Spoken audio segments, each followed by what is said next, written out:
On July 31st, 1999, 17-year-old high school seniors and best friends J.B. Beasley and Tracie Hawlett began their journey from their hometown of Dothan, Alabama. They were headed towards a birthday party for J.B. in Headland, Alabama, but the girls ended up getting lost along the way. In a phone call to her mother from Ozark around 11:30 p.m., Tracie informed her mom that they were heading back home. However, neither girl would ever make it home. Their lifeless bodies would be found the next day in the trunk of their car, raising the long-debated question of what might have happened to them. Did it have something to do with the party? Or did the girls run into trouble on the road heading back from Ozark? Welcome back to M7 Crime Storytime, where we cover solved, unsolved, and twisted cases from across the globe. And today we're looking at a case with a crazy plot twist. Located in southeast Alabama, near the Florida border, Ozark is known as the home of Fort Rucker. Situated in the heart of Dale County, it's a typical charming southern town. Home to nearly 15,000 people, it's a nice place for both raising a family and spending retirement years. However, the town was not the sort of place to hit the headlines until the gruesome double homicide of two high school seniors in 1999, which baffled the community for years to come. J.B. Hilton Green Beasley was born on July 31, 1981, to parents Cheryl and Hilton Lanier Beasley in Troy, Alabama. After her parents separated, she moved to Dothan with her mother in 1984. She was adored by her mother as well as her stepfather, Joey Bagoon, whom her mother married after a few years. She grew up in a nice home in Dothan along with her four sisters. J.B. grew up to be a very outgoing girl who was involved in various activities, including cheerleading, dance, piano, and swimming. She even modeled for several agencies along with her sisters. Besides all of her hobbies, she loved hanging out with her friends and family. It was high school where J.B. met her fellow cheerleader Tracie Hawlett, and the two did not take long to become best friends. Tracie Jean Hawlett was born on March 3, 1982, to parents Carol and Robert Hawlett. Unfortunately, her father, who worked in the Dothan Police Department, died when Tracie was only 5 years old. Her mother later remarried a man named Mike Roberts, who helped raise Tracie along with her mother. Unlike J.B., Tracie was a bit shy, but never hesitated to put people before herself. She was also very protective over her two brothers, who were much younger than her. Even at a young age, she was a responsible older sister. Tracie also attended Northview High School and regularly received good grades and was a cheerleader alongside J.B. As both girls were blossoming into their adulthood, J.B. and Tracie were oblivious to their dreadful fate, which would strip them of all their future hopes and dreams. On July 31, 1999, at around 10:05 p.m., J.B. and Tracie left Dothan in J.B.'s black 1993 Mazda 929 to attend a birthday party organized in J.B.'s honor in Headland, just a few miles north. However, the young girls, being unfamiliar with the roads leading to their destination, soon found themselves in trouble. Within a few minutes of starting their journey from their hometown, they got lost. Around 10:30 p.m., J.B. and Tracie stopped at a BP gas station near the intersection of routes 173 and 431 in Headland in search of directions. Using a payphone at that gas station, they called their friends to get better directions to the party. After the call, the girls kept driving to reach their destination, but instead ended up in Ozark, Alabama, about 24 miles northwest of Headland.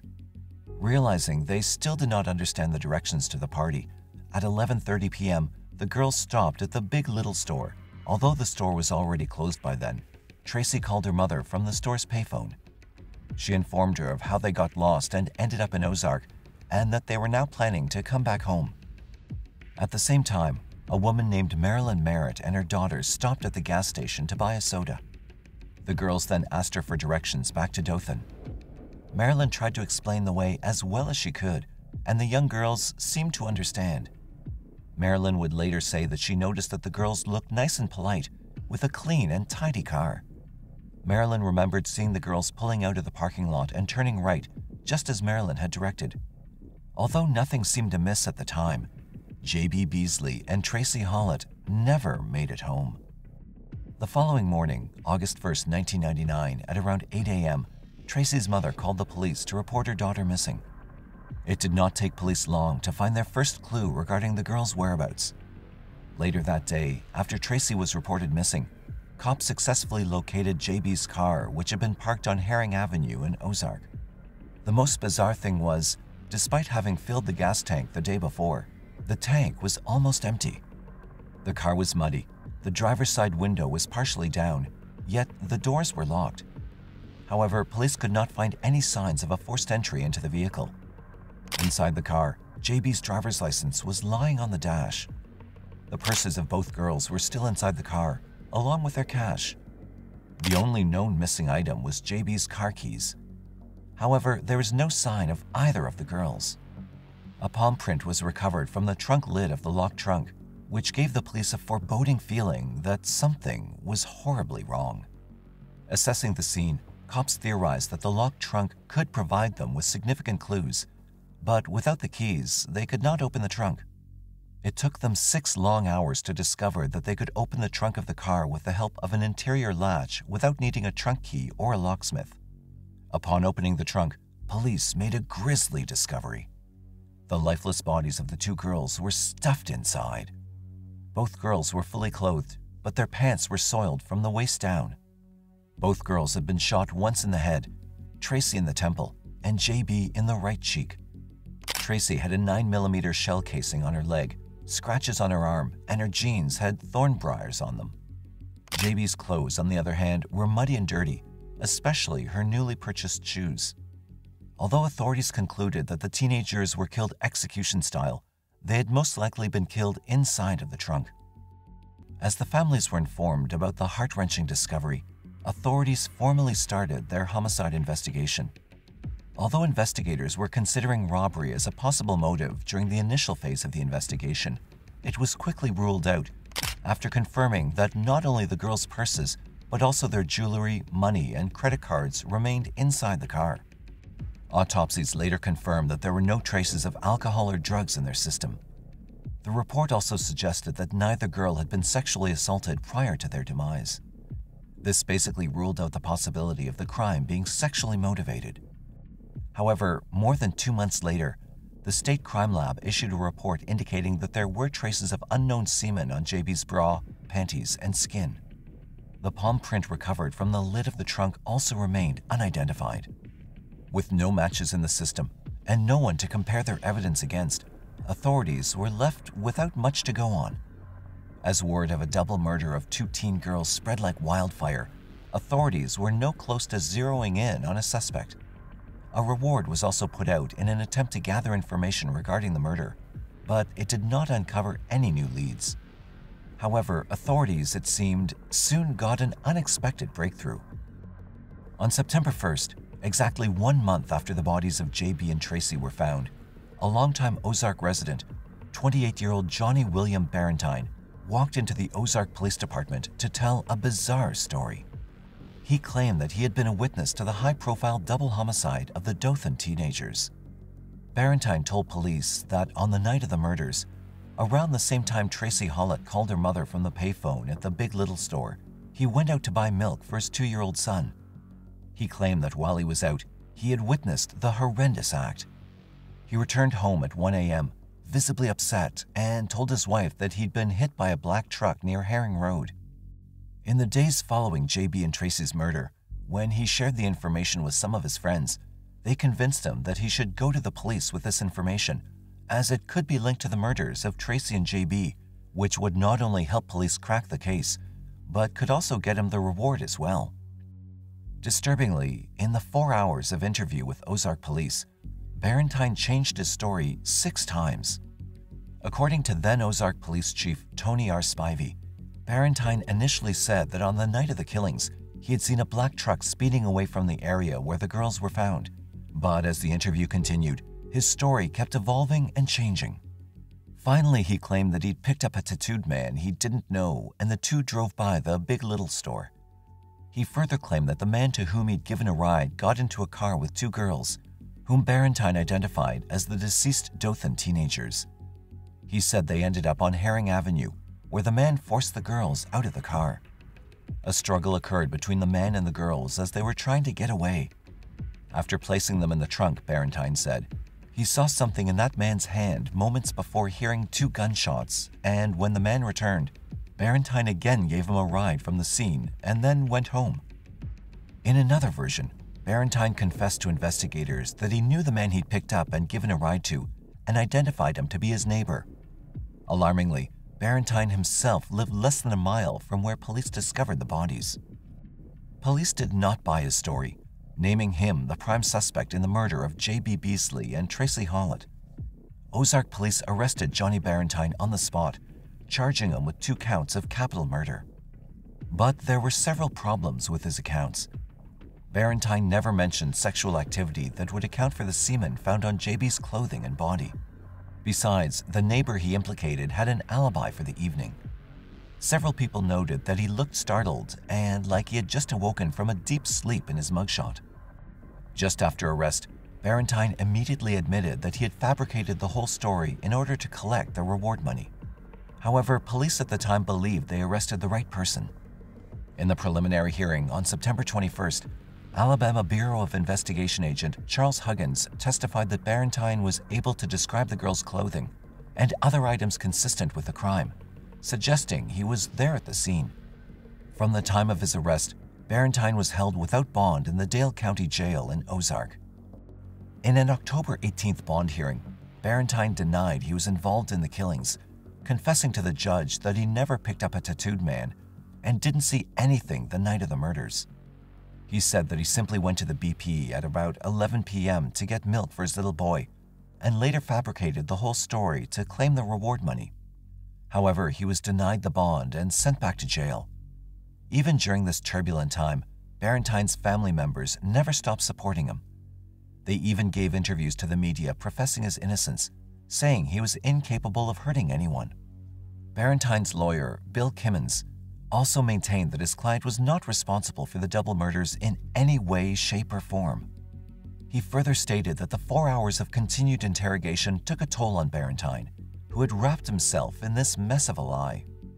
During police questioning, he was never told that he could go to the bathroom or was free to leave whenever he wanted. Barentine's defense also pointed out the fact that Barentine only finished the 7th grade and a portion of the 8th grade. He said his client was in special education classes, indicating his inability to plan this heinous crime. Barentine was finally released from jail on December 17, 1999, after it was revealed that Barentine's DNA did not match that from the semen found on JB's body and clothing. In January 2000, a Dale County grand jury declined to indict Barentine and cleared him as a suspect in this double murder. After Johnny Barentine was cleared of suspicion, the investigation endured a setback. The methods employed by investigators were also criticized. There began to be mutterings that the Ozark police were incapable of handling the case. However, police still had some potential suspects on their radar. One of the most viable suspects was a man from Michigan who was at a party the night of the murders near where JB's car was later found. Investigators discovered that the man, who was not publicly named, left town within days of the murders. Investigators had even traveled to Michigan 3 times to interview him. He could not account for 3 or 4 hours of his time on the night of the murders and later made some suspicious statements to people. However, the police declined to elaborate on these alleged statements. As it turned out, he was also later ruled out by DNA. One other significant lead police were chasing during the initial phase of the investigation was the driver of a small white pickup truck. A video surveillance camera inside the Big Little store caught a grainy, poor-quality image of what appeared to be a small white pickup truck at the gas pumps at the same time JB and Tracie were at the payphone calling Tracie's mother. No digital trail could be traced, though, as there was no record of a gas purchase at the pump at that time. The video neither showed anyone getting out of the truck, nor did it show the driver clearly.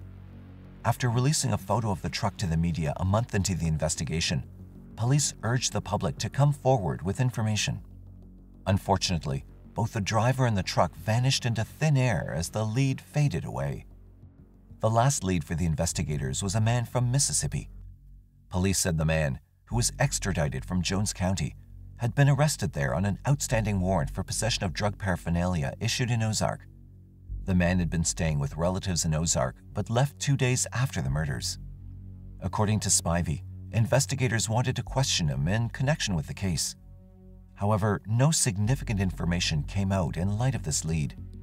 Without any evidence, investigators were forced to let him go. In March of 2000, a woman called police and said she heard screams and 2 gunshots near Highway 123 South, just inside the city limits, on the night of July 31, 1999. When asked why she did not come forward earlier, she claimed she was scared to get involved. Based on her description, police thoroughly searched the area and discovered a 9mm bullet, the same type used to kill the girls, but the brand name of the bullet did not match the brand of bullet shell casing found on Tracie's body. Furthermore, the unspent bullet had no markings that would help with forensic comparison to other evidence in the case. Again, another dead end for investigators. Although several leads over the years proved to lead nowhere, investigators never lost hope in the search for a DNA match. As the heartbroken families of JB and Tracie tried to get on with their lives, the case turned cold. Then years later, another twist in the case added another layer to the thrilling mystery.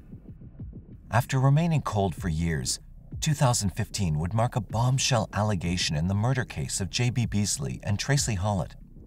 Rena Crum, a sworn Ozark Auxiliary police officer, came forward and openly accused an Ozark police officer of murdering JB Beasley and Tracie Hawlett and others of covering it up. Rena alleged that on the night of July 31, 1999, a police officer for Ozark Police pulled over JB Beasley, demanding to know the whereabouts of some cassette tapes that contained recorded conversations. According to Rena, these tapes could have incriminated Ozark police officers regarding the illegal business of cocaine distribution and profits. The incident escalated into the murders of 2 innocent teens, she further alleged.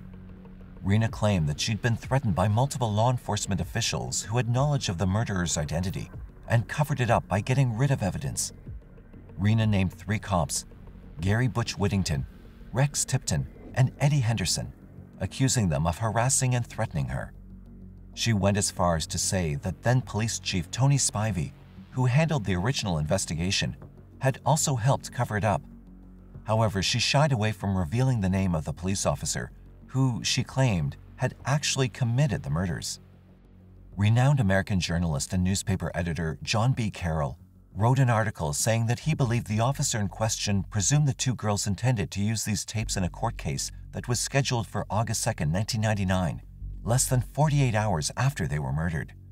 The tapes were to be entered as evidence into that case. In this article, Carroll also stated that Rena was severely beaten with a baseball bat after coming forward, which stopped her from naming the actual killer. The law enforcement officials Rena accused had all denied having any involvement in the murders of JB Beasley and Tracie Hawlett. Without any physical evidence, none of them were ever formally named as a suspect in the case. Regardless of that, the allegations blew up on numerous true crime websites and social media, leading to a defamation lawsuit. On January 29, 2016, Keith Coffin, Rex Tipson, Tony Spivey, Eddie Henderson, and Gary Butch Whittington, all Ozark, Alabama police officials, filed a lawsuit against Rena Crum, John B. Carroll, and Dean Matthews for libel, slander, and defamation of character. That case was dismissed in 2018. In May 2016, Rena Crum received a suspended sentence and a $250 fine after being convicted for harassing JB Beasley's sister. Over the years, authorities investigated many theories. They interviewed hundreds of people and took DNA samples from several suspects, but to no avail. It would take 20 years and the innovation of new DNA technologies before police could apprehend a suspect. In March 2019, investigators sent the DNA found on JB's body and clothes to the Virginia-based Parabon Nanolab, which specializes in DNA phenotyping and genetics using public genealogy databases. After analyzing the DNA, the lab finally made a connection to a suspect, Coley McCraney. 45-year-old Coley Lewis McCraney was never on the radar of investigators in the brutal 1999 murders of JB Beasley and Tracie Hawlett until DNA implicated him in the crime. McCraney, who's an Alabama native, graduated from Carroll High School in Ozark in 1992, where he was an athlete as well as the president of the library club. After that, he joined the U.S. Air Force and served there from 1993 to 1997. He was married in 1992 but separated from his first wife in 1994 and later divorced. According to the reports of Dothan Eagle at the time, McCraney's ex-wife filed a complaint with the Air Force in 1994, stating that McCraney had assaulted her. McCraney remarried in 2001 and had children with his second wife. Other than failing to pay child support in 1998, McCraney had no criminal record in the past 20 years or so. He'd been working as a trucker all of his life and had worked for several trucking companies in Alabama over the years. In recent years, he co-founded a church and worked as a bishop there. At the time of the killings, he was around 26 and living on Lisenby Drive in Ozark, about 1 mile away from where the bodies of J.B. Beasley and Tracie Hawlett were found in 1999. 2 decades after the slain high school seniors J.B. Beasley and Tracie Hawlett were found, Coley McCraney was arrested after a traffic stop in Daleville, Alabama on March 19, 2019. In the interview with police, after he was taken into custody, McCraney said he did not know the girls. Investigators did not clarify any motive for the murder. The news of his arrest was a great shock to the Ozark community and the Ozark police chief, Marlins Walker, who went to school with McCraney.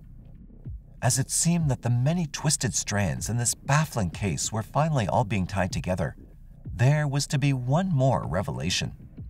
The now 53-year-old Rena Crum, who previously accused the Ozark Police Department of covering up the murder, recanted her allegations as she testified during a hearing for McCraney in August 2022.